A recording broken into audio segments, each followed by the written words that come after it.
People के वृक्ष के नीचे पितरों की शांति है तो कितने चावल के दाने चढ़ते हैं? अगर कोई ब्राह्मण ने कह दिया तुम्हारे यहाँ पितृ दोष है, 1 रुपया कमाते हो, 1.25 रुपये खर्च होता है, तुम्हारे पास में पैसा टिकता नहीं, तुम्हारे यहाँ पितरों का दोष है, तो तुम एक चावल का दाना अगर आप कहे कि पीपल के वृक्ष के नीचे दिया लगाओ, पीपल के वृक्ष के नीचे आप जल चढ़ाओ, या महादेव के मंदिर में 1 लोटा जल चढ़ाओ, तो हम कहते हैं ना कि प्रदोष के दिन बेलपत्री का वृक्ष, पीपल का वृक्ष, आंवले का वृक्ष, बड़ का वृक्ष या शंकर का शिवालय, फिर से सुन लेना, पीपल का वृक्ष, बेलपत्र का वृक्ष, आंवले का वृक्ष, बट का वृक्ष या फिर शंकर का, जम के बोलो, शिवालय। शिवालय का मतलब शंकर का मंदिर या शिव।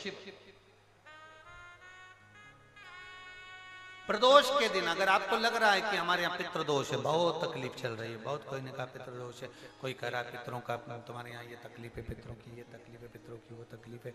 पितरों की ये तकलीफ है, बार बार अगर कोई कह रहा है तो फिर आपको उसमें स्मरण करना पड़ेगा कि हम चावल के कितने दाने भगवान शंकर को समर्पित कर दें कि भोलेनाथ हमारे पितरों को तृप्त कर दें। हम तृप्त नहीं करेंगे,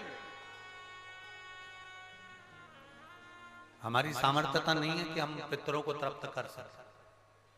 आप में से कोई है जो पितरों को तृप्त कर सकता है? संसार में कोई नहीं जन्मा जो अपने पितरों को, अपने पूर्वजों को तृप्त कर दे। गया जी का पिंडदान कर लो, तर्पण कर लो, तिलांजलि दे दो, घर में ब्राह्मण भोज करा दो, साधु भोज करा दो, संत भोज करा दो, तुम दुनिया भर का सारा 50 काम कर लो, उसके बाद भी तुम पत्रिका किसी को दिखाओगे तो वो भी कह देगा तुम्हारे यहाँ, फिर वापिस कहेगा कि पितृ दोष है। अब तुमने अभी इतना अनुष्ठान करा, इतना पिंडदान करा, इतना तर्पण करा, इतनी तिलांजलि करी, इतना सब कुछ करा, इसके बाद वापिस पितृदोष आ गया, फिर वापिस पितृदोष। क्यों? दुनिया में ऐसा कोई नहीं जन्मा जो अपने पितरों को तृप्त कर। आप अपने घर के लोगों को तृप्त नहीं करते, जो जिंदा हैं वो उनको बोलो री भाई, जीजियो सही है कि गलत है? जो जिंदा हैं, माँ बाप अपने बेटे के लिए कितना भी कर ले, कितना भी,